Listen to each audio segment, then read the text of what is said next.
6:10 a.m. Tuesday, January 3rd. Like many of my mornings, I woke up to get ready to work in whatever case I could get my hands on. Outside, the weather was the same: depressing, dark, damp, foggy. Everywhere was just as clouded as it was sometimes in my mind. This day was really no different. I had the perspective of a new case, but I wasn't sure how is it gonna play out. And like many other cases, it just happened that things go one. You want them to go one way, but end up taking a life on their own. You learn this as you go, and you get more experience as a detective. The only thing you can do is put the clues together to decipher who has done what, and possibly why. I live on my own, working and doing as detectives do. The life of a single person. The life of someone that if at any point ever something happens, probably nobody would bother to ask why and what. I do as I normally. I grab my stuff, turn on the lights, check on my inventory before heading out, and prepare myself. It's strange, even though as a detective I keep on using the same tools over and over again, for some reason today I decided to just take my sweet old time understanding everything, how it normally works, once again. It could be something within my mind that it always says, you never know, better be prepared. Maybe things malfunction that day. Maybe if you should have checked your flashlight before leaving the house that it needed a battery, later you wouldn't be having difficulties with it because it cannot turn on.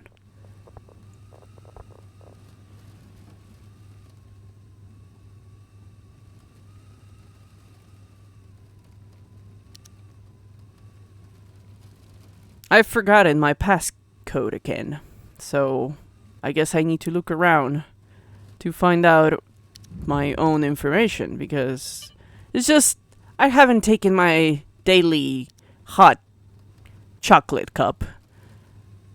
Yeah, I know, hot chocolate, you might think, not coffee. No, I'm not a coffee person. I'm a detective, a true grit detective. True grit detectives only drink hot chocolate, not coffee. But I haven't taken it this morning, so I'm a bit forgetful in the mornings. So I continue to ramble about in the living room, trying to find the thing I need.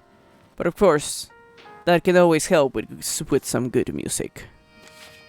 Just as I cannot remember my passcode for my computer, I cannot remember my passkey. My passkey from the keypad on my safe. Such a bummer. But do not worry, I shall get my coffee soon enough. And remember what number exactly I always use every single morning. As I started going into the kitchen, I turned the lights on to start making my hot chocolate. I started looking for the ingredients. I cannot remember. Like I said, I'm very forgetful in the mornings without my hot chocolate. But as I look inside my refrigerator, I hear the phone. So I go back to pick it up. Yeah, well, listen good, or you ain't gonna be living much longer. You were riding the elevator But in the wrong direction. strangely, You hear me? nobody answers You ain't going around icing folks for what they said or did. and hangs up without saying a thing. Henry, That should have been the first clue that day. I know why I turned on the TV. You know what? I should probably turn it off. But, it's strange. That should have told me something the first day. The first thing on the day. Getting a call where nobody answers? Something very strange was about to happen that day. I go to the front door, open all the doors. What if somebody is with me and I haven't even noticed? It wouldn't be proper for a detective to suddenly get attacked in their own house. I had to make sure the shower was working as well. What if I forgot to pay the bill of water, at least that month? But everything seemed to be in perfect conditions. From the toilet paper, which I decided to add to my inventory, to the toilet. Finally, I step out, turn the lights off, take the soap, and check the letter in front of my door. The note only had 3 words. Find high hand. I had no other information about this person. I had no clue how they looked like, what their voice was like, their fingerprints, their age, when they were born. Who was this person? I had only the name. And for some reason, somebody really wanted me to find this person. Strangely enough, this note, I hadn't even noticed it after I had the strange phone call. Was this a new case? It was a strange way to start a case. So I started to do my job and decided to go to the city directory and try to find the name of this person. It was the most official way to find the information, at least a phone number or an address. But as I was foolishly looking around, I couldn't find the name. And it was probably because I was looking on the tab of ABC. And I clearly hadn't seen that the person's name I was supposed to find wasn't starting with either of those letters. I do wonder why it takes me some time. It takes me quite a time to decipher this information. I keep looking at the name, keep looking at the note, and keep trying to decipher how can I get this information. Once I finally decipher, I need to go to the actual name of the person. I find the place they live at. So now with an address at my hand, 404 Nakamura Grange, I have a way of at least finding whoever this is.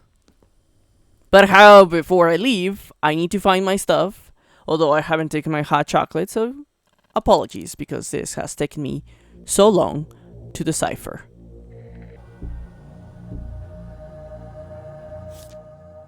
Then finally, I found a piece of note somebody left behind for me. I thought I lived alone. Maybe I don't. But they told me the password for my safe. So I go back and try to open it.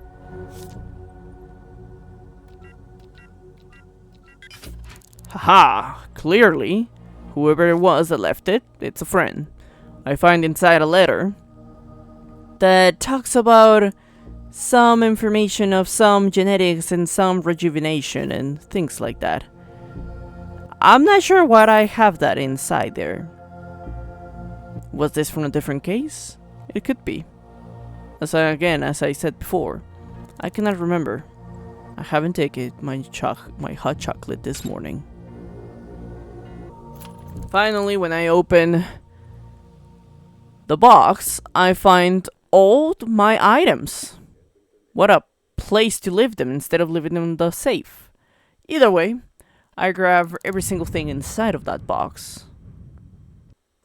I gather my key for my apartment and decide to leave to get to the Nakamura apartment. All I gotta do is follow Google Maps. Even during this time, so far on an alternate universe, we still have Google Maps that tells us what direction to take. The cool thing about it is I can see it in front of my face, so I should probably not be getting lost. Anyhow. So, to find this strange person, I go.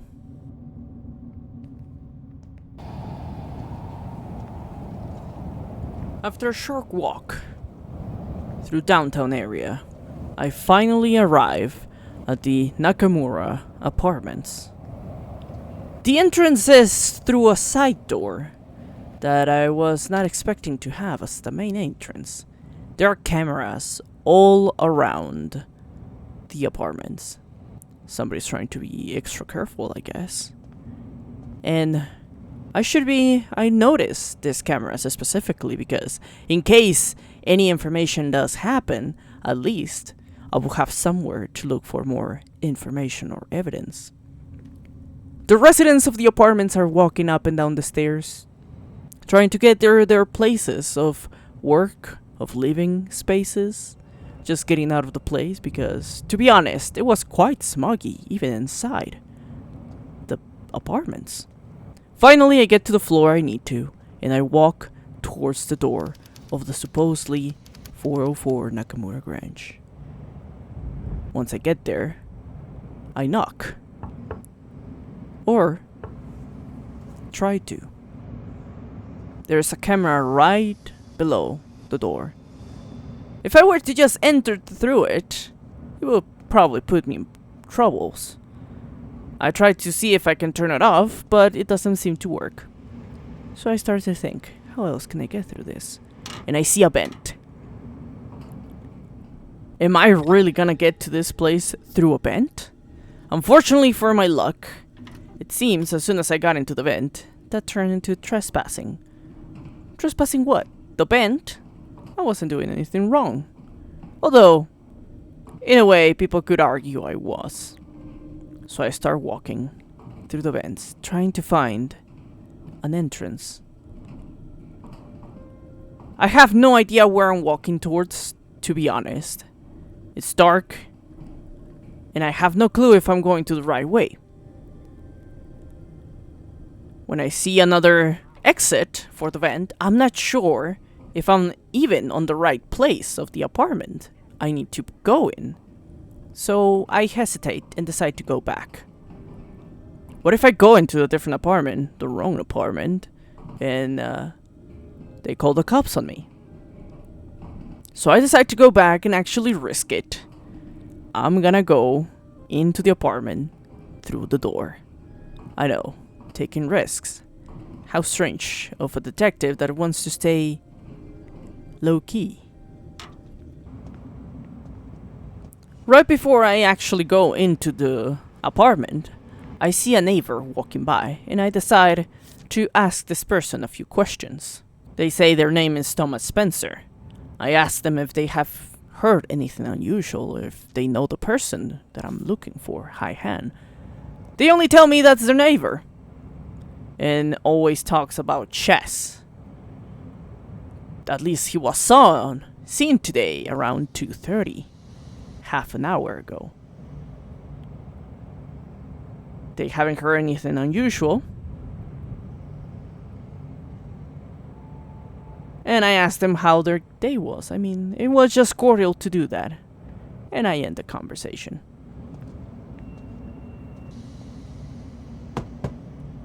After finally gathering my wits, I open the door. Seems to be unlocked, but nothing that I cannot lockpick. Slowly, I make use of my skill and open the door. Nobody is around. Nobody to see me. And I immediately go in. Issue is, I was immediately trespassing. I look around the place. It looks empty. Quiet. No signs of Mr. Han-Hai. I go back and decide to lock the door. You never know. You don't want somebody coming in behind you. I go into the kitchen, and that's when I see it. The body. Somebody had killed Han-Hai. I search for his body and find a couple of things, a couple of notes. I continue searching. And from examining it, I see that the victim has been shot to death with a pistol. This happened way before I even got there. 2 hours almost. I need to keep looking for information around the apartment. Someone must have left behind fingerprints. Instead, I go to the bedroom, where the safe seems to be open.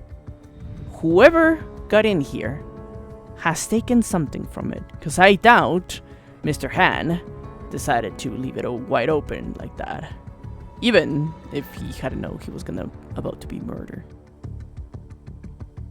Going back to the kitchen, I look around. A lot of things are thrown around. Open. Drawers are open. And I find Han's wallet. I see a key, information about his apartment, a picture, money. I need more information. Someone was looking through something. For something. I need more clues. To gather more clues, I decide to take out my fingerprinter scanner and go back to the bedroom to find if there are any left behind. Fortunately, my device seems to find one immediately. But this fingerprint pertains to the same owner. The poor Mr. Han. More clues from Mr. Han. There's a crumbled paper. I grab it. And the note says, "Don't forget who owns you."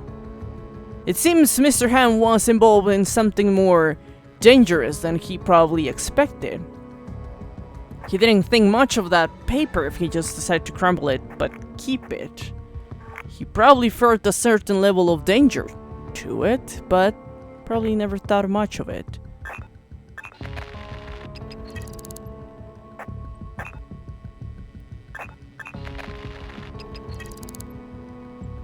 Finally, I find a fingerprint that does not belong to Mr. Han. Who is this fingerprint from? Possibly the murderer. Very likely, as so far, every other fingerprint belonged to Mr. Han. I continue looking around for more fingerprints. And although possibly most of them are gonna belong to same Mr. Murder, you never know, you might find another one like this. Type C. So it seems whoever murdered Mr. Han was hiding inside the closet. Or they were looking for something inside the closet.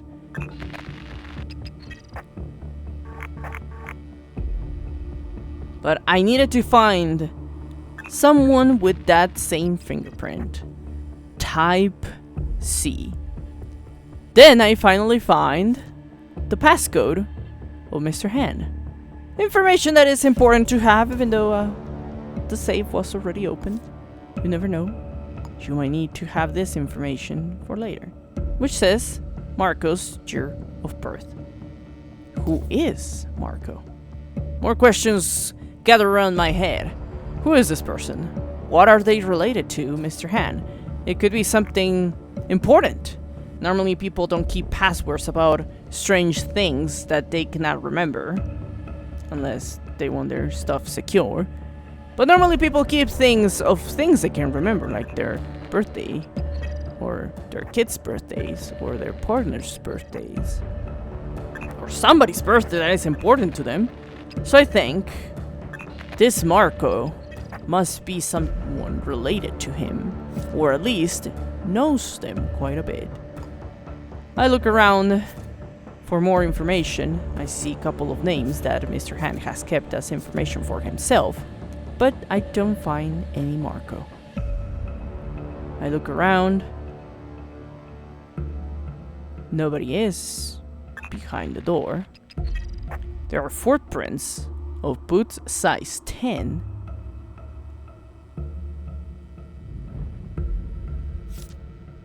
And then I found one more note that specifies to go to Presidio Essentials and giving the password Mockingbird. Another clue. Was Mr. Han meeting somebody tonight? He probably did. And Whatever he got out of that is probably what killed him.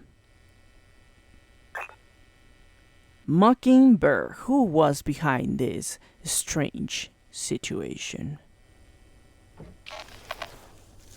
I look in the trash and find a receipt for some groceries.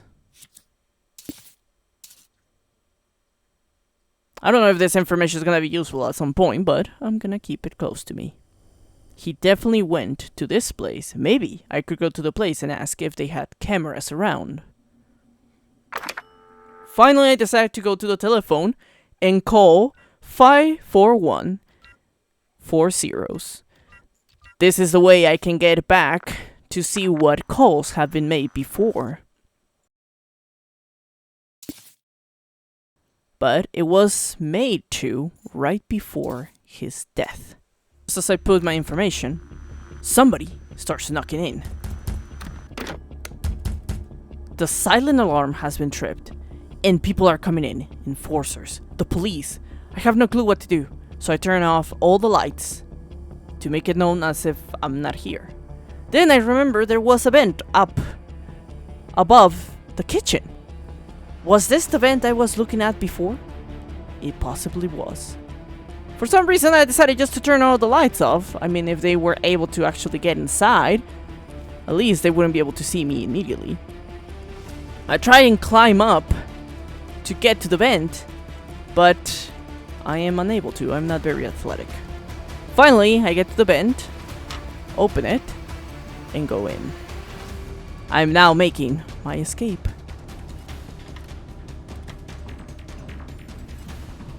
Slowly, I cross through the vents. I don't think I'm going the same way as I went before. And let me tell you, this is gonna be a long night, because I do not know where exactly these vents can take me. I see a shower, but this is definitely not the shower from the apartment. It seems I've found myself in a different place. So I go back. I get back to the original place and I finally see some sort of place I'm supposed to go. And I remember the same passageway as I went before, earlier. I can hear people talking below me, but I have to be very careful because they can clearly hear that somebody is walking around.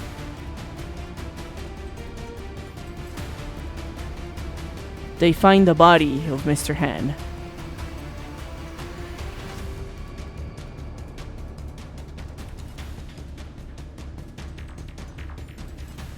They've called the police.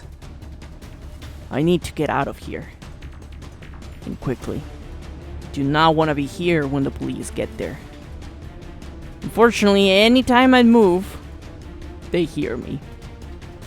And it seems one of them has a gun.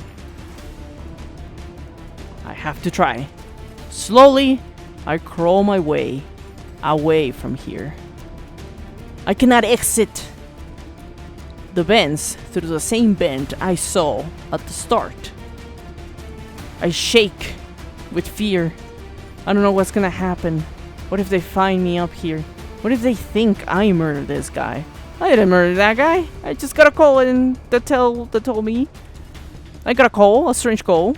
And then I saw a note that told me to come and find the guy. I wasn't expecting the guy to be dead. But probably whoever left the note wanted that exact thing to happen. But they're not gonna catch me like this. No. They're not gonna taint my name. Detective Badger is gonna come out of this unscathed.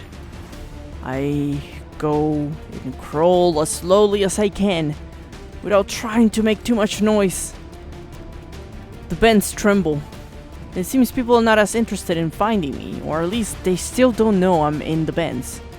They probably hear sounds, but they're not sure it's somebody inside the vents. They still walk around. I seriously cannot exit through the same place, so I decide to take a different turn and get as far away as possible from the apartment.